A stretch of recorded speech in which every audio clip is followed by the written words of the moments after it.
Fun. EOF, let's give a round of applause to Miss Alicia. She's going to introduce herself and this incredible workshop today. Woo! Yes! All right. Miss Alicia, please take the microphone. It is all yours. All right, thank you, Miss Tejal.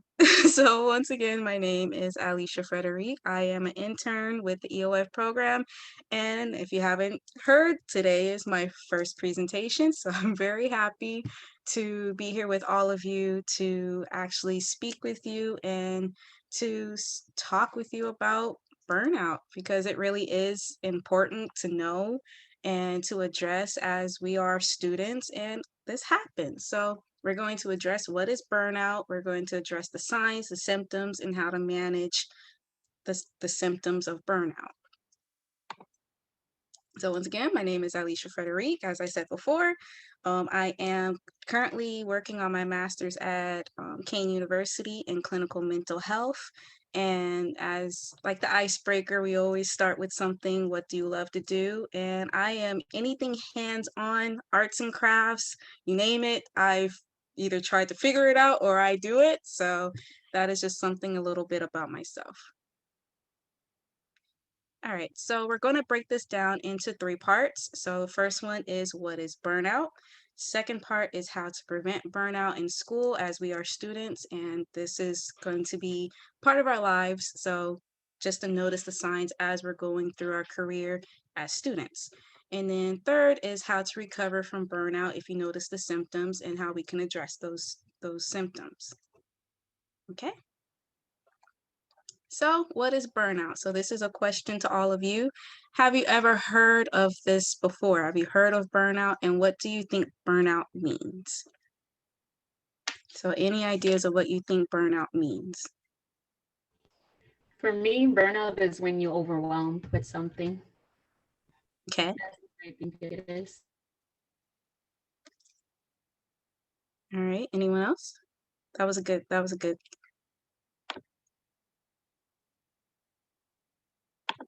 So we have some comments in the chat. Rashid said, nope, first time. And then like Awesome. said, stress. Stress. So, both are perfect. It is part of the definition. And Rashid, you come to the right place.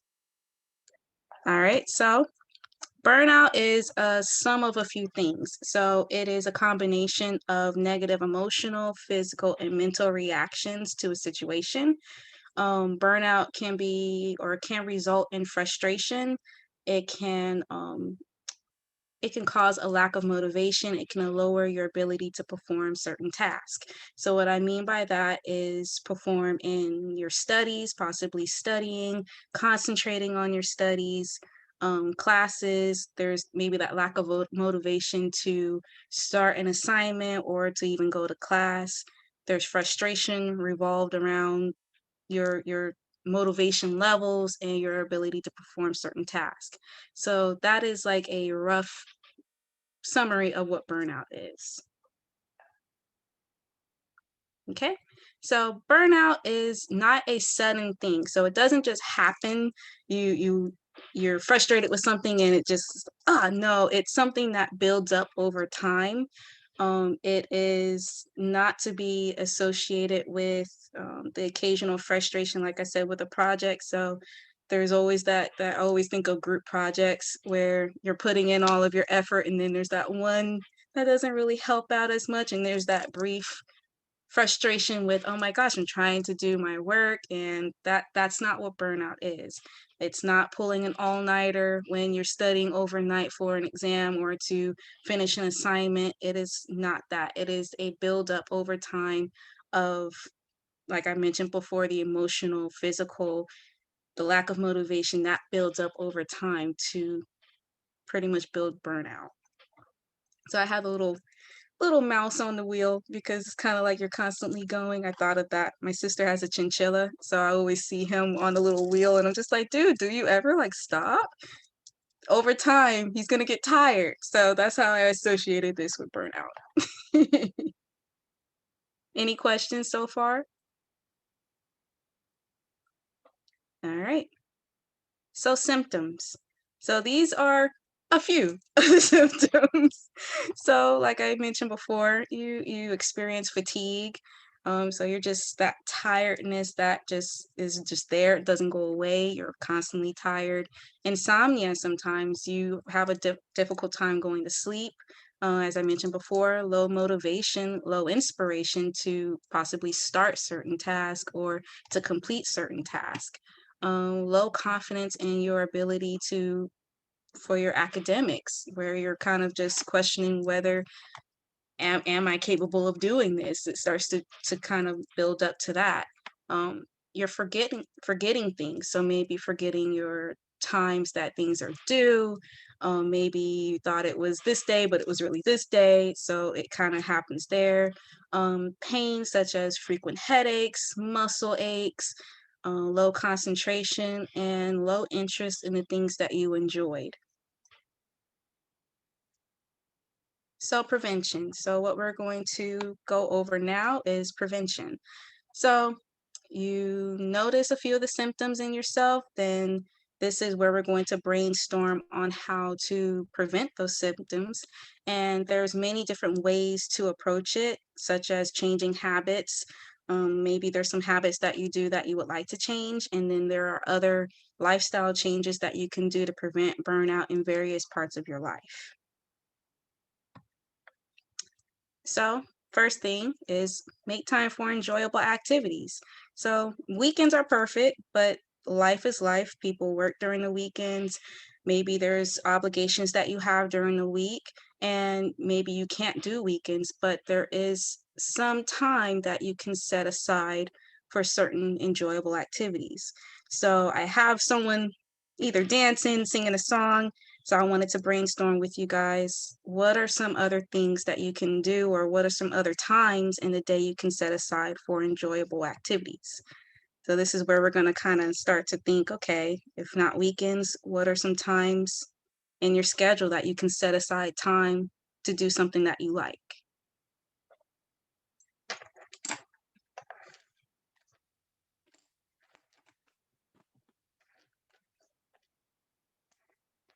See a few of you looking, thinking.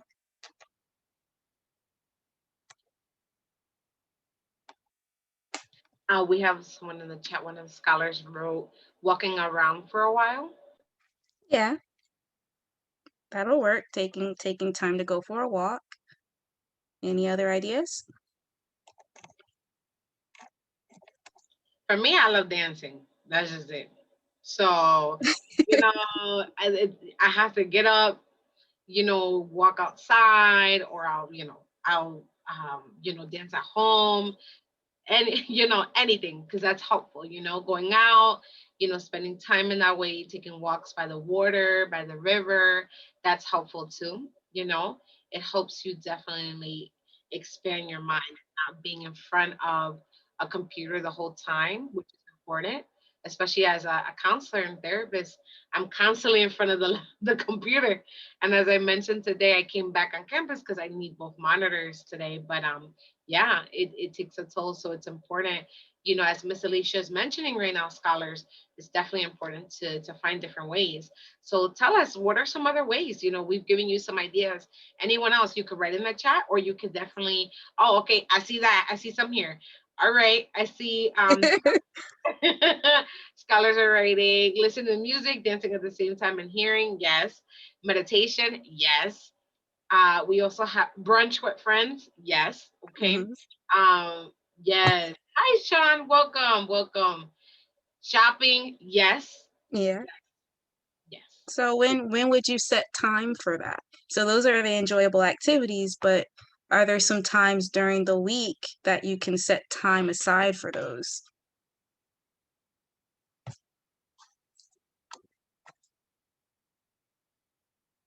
So what I mean, maybe your lunch break, that can be a good time to go for a walk. I know a lot of us are working in front of computers, maybe time to, like Miss Tajo says she likes to dance. Within that time, you can do a little jig, listen to some music within that time throughout the day so that it kind of breaks up the monotony of your day and it makes it more enjoyable.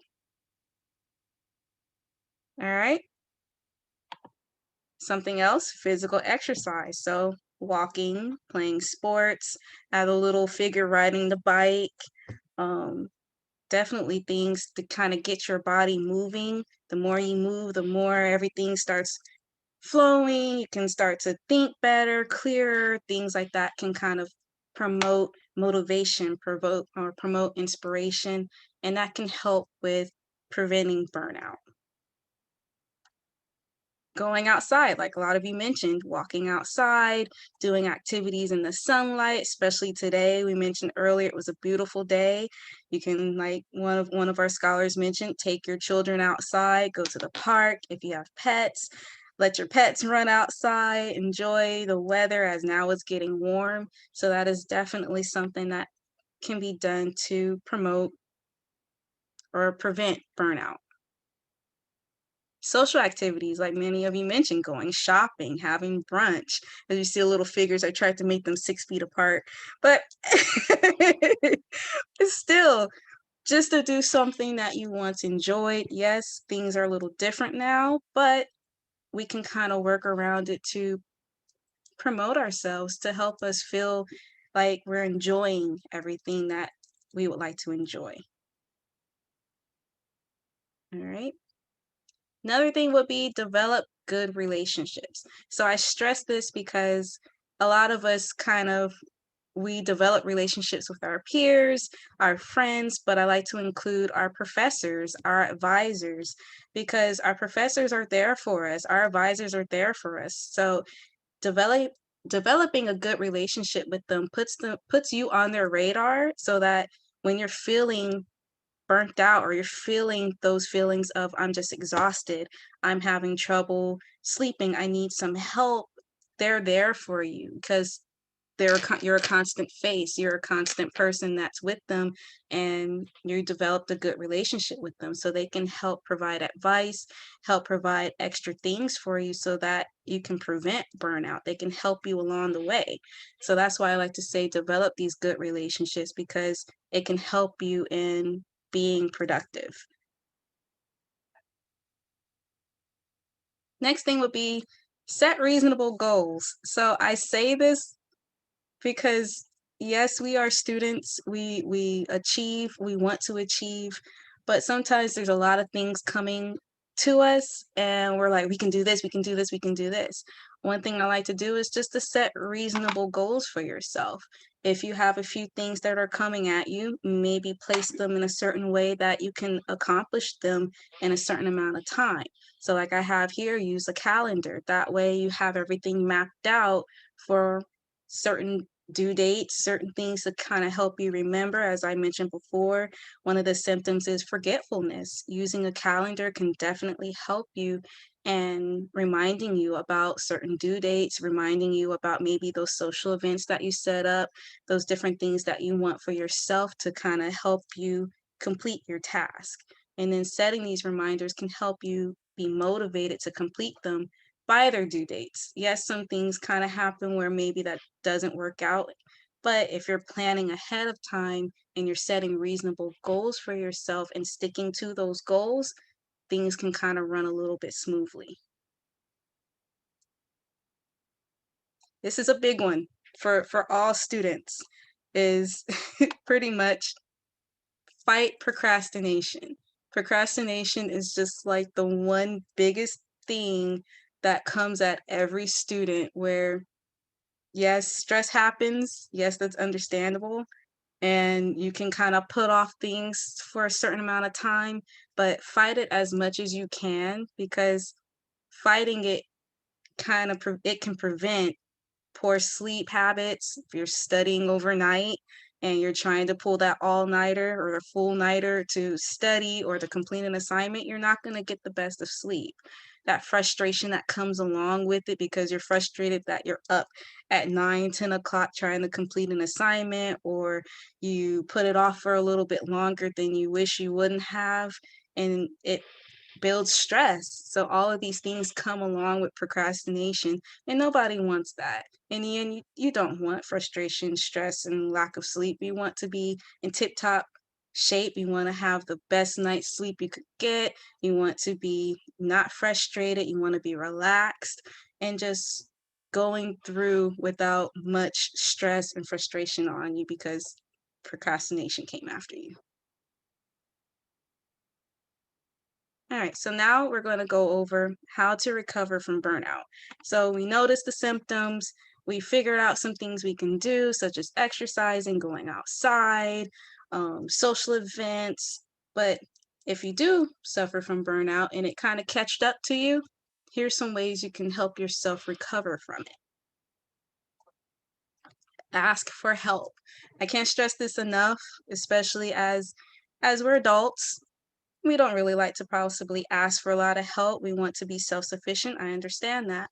But there are people here to help you, not only your friends and families, but like I said before, building those good relationships with your advisors. EOF advisors are here for you. The EOF program is here for you. Your professors are here for you, especially your family and friends. We're all here for you. Professional assistance. If that's something that you need, there is something there for you to receive that assistance and to help you if you're experiencing burnout. So that is something I love to stress because this is a stressful time. We're in a pandemic. Last year, we were really in it. We were all at home, and it's understandable that we get frustrated. It's understandable that we worked really hard to do what we needed to do under the pressure. And just asking for help when you need it is not a bad thing. It is something that we should all be able to do without any feelings of anything. We should be able to ask and have that help with us. So another thing, notice these symptoms. So your body and mind are a part of you. It lets you know when there's something wrong. So if you have those feelings of the aches and pains, that's your body telling you maybe you need to rest. If your feelings, almost like if you're outside and you're walking for a long time and you're feeling thirsty, your body's saying, hey, I'm dehydrated. The same thing goes with burnout. You start to feel those symptoms. You start to notice those symptoms. That's when you should start taking note. Hey, I'm getting frustrated. I'm not sleeping very well. That's your body telling you, hey, let's take a break, let's figure something out. So that way you're a step ahead of whatever is coming towards you, which is burnout. And don't ignore it. So that's something else. Don't ignore these your body telling you things, your mind saying, hey, I'm really tired right now. Maybe I should turn off my phone at night.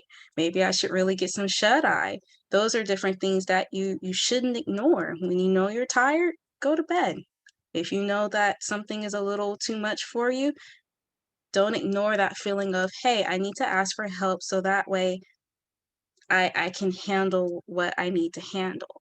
So like I mentioned here before, if you're having a difficult time concentrating, ask for help. Someone can give you advice and maybe, hey, this is what I did to help me concentrate. And maybe that's something that could be useful for you. And so managing stress. So when I mentioned earlier, set time aside for yourself. A lot of you mentioned different things to do during that time. But when you're managing stress, what are some other things, I guess, when we're focusing on stress, what are some things you do to help manage stress when they pop up? So this is a question pretty much for everyone. What is something that you do to relax you, to help you when you're feeling stressed?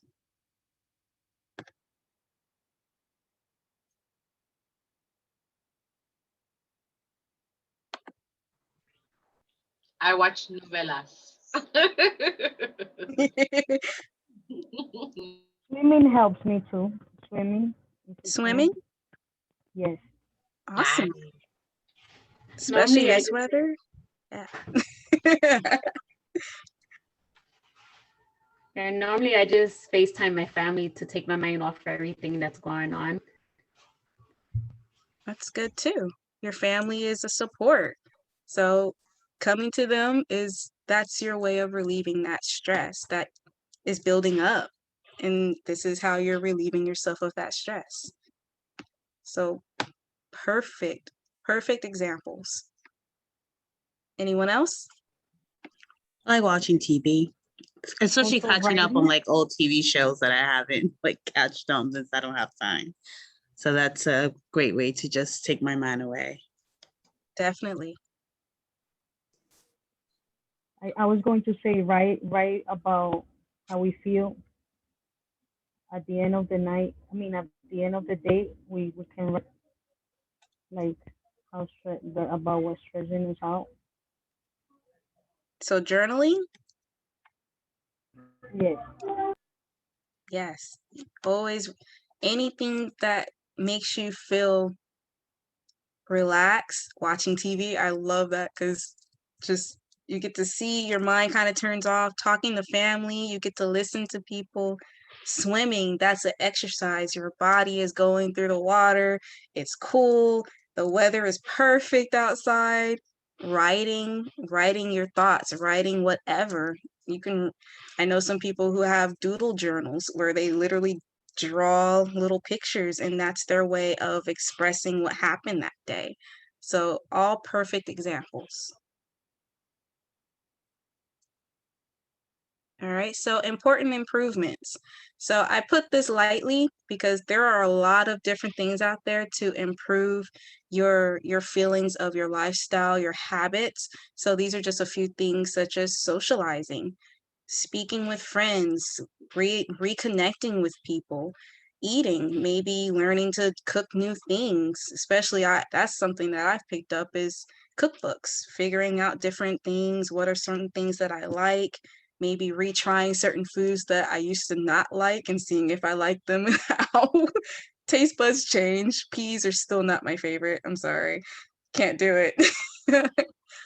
Taking breaks for yourself. And so when I say breaks, I mean, okay, yes, there's the lunch break, there are weekend breaks, but maybe just breaks throughout the week. If there's one day that you can take a break just for yourself to do self-care, take it because your body, your mind, you will feel refreshed if you take that time off just everything stop. Let me take my break. If you can't do that, if it's only maybe an hour or so, that still helps refresh your mind, refresh your body. So that way you can come back with a force, you can complete things. Rearrange your schedule. So that's something that we're kind of learning now that you can rearrange things. Don't be afraid to say no, because sometimes if it's too much and you can't handle that, you can rearrange your schedule and say, no, I can't do that at the moment. You don't have to go into detail. I need this for my time. If this is what you need for you, rearrange your schedule. You can say, no, I can't do that. That's too much at the moment. I'll think about it later. And take your time because improvements take time to master. It's one of those things that we have to learn to do for ourselves to pretty much create that habit for ourselves, that improvement for ourselves. It's not something you rush into.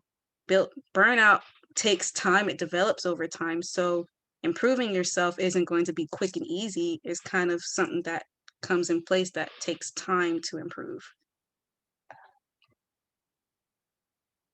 All right, so as a recap, we're pretty much we talked about setting reasonable goals. So putting those things, breaking them down, making sure that these are things that can be accomplished and that they're not overwhelming, because overwhelming yourself is going to lead to extra frustration, extra stress. We don't want that. Getting a good night's rest. I know that's something sometimes we say we can do, we try, and maybe that doesn't happen. But the more time you set aside to really get good night's rest, the better your next day, your next feeling. You're refreshed in the morning when you've had a good night's rest. Procrastination, bad. Just say bad. It yes, it seems good in the beginning, but in the long run, you're still going to have to come back with whatever you put aside. So you put something aside and you're like, okay, I'll come back to it later. And you come back to it later, but maybe you came back to it the night before. Now you've added extra stress to yourself. You're frustrated because you're taking more time to finish something. Maybe it required more time. So procrastination just overall in the long run, it does more harm than good. Not saying you can't avoid it completely, but if you can, try. Creating a support system. So your school. So at school, you go to your professors, your advisors, your peers. That's your support system at school. At work, your coworkers, maybe your friends are your coworkers. You can kind of blend some of them together, and that's your support system. Your home, so your family, your pets, anything that is from home, that is your support system. Create those support systems, because they definitely help when you're starting to feel those different symptoms of burnout. You can rely on that support system to ask for help and to help you through it.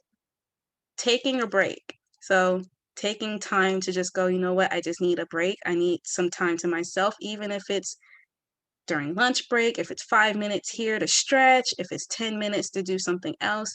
Take some time for yourself, because setting that time aside, as I mentioned in the next one, setting that time aside for you makes a world of a difference, because you're focusing on yourself and your needs.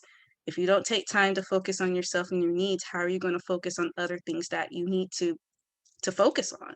So focus on yourself, make sure you're okay, make sure, okay, I'm good to go, and then you can start moving on with what you need to accomplish. And get some sun. So yes, I say get some sun in a way of going outside, but maybe doing those activities that you really like to do. As I mentioned earlier, I like to do arts and crafts. Taught myself how to knit, crochet, sew. If there's something that is very like that you love to do, set time for that. Go and do that, because it's something that you enjoy kind of brings you out of the continuous thing of school, where okay, I have assignments, you're focusing on that, your work life, your home life. Making sure that you do some things for you that you enjoy will definitely promote better habits, better lifestyle for you, and it can help prevent burnout. So that is my presentation. Thank you so much, you guys, for coming in today. If you have any questions, please ask them. I am here to help. All right, perfect. Thank you for allowing me to come to this event. I greatly appreciate it. And thank you for hosting it as well. Thank you.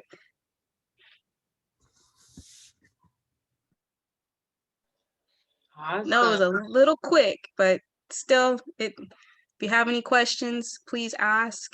I'm here for any advice. If you have some advice to give, we are here to receive that. Maybe whatever advice that you have can help someone else.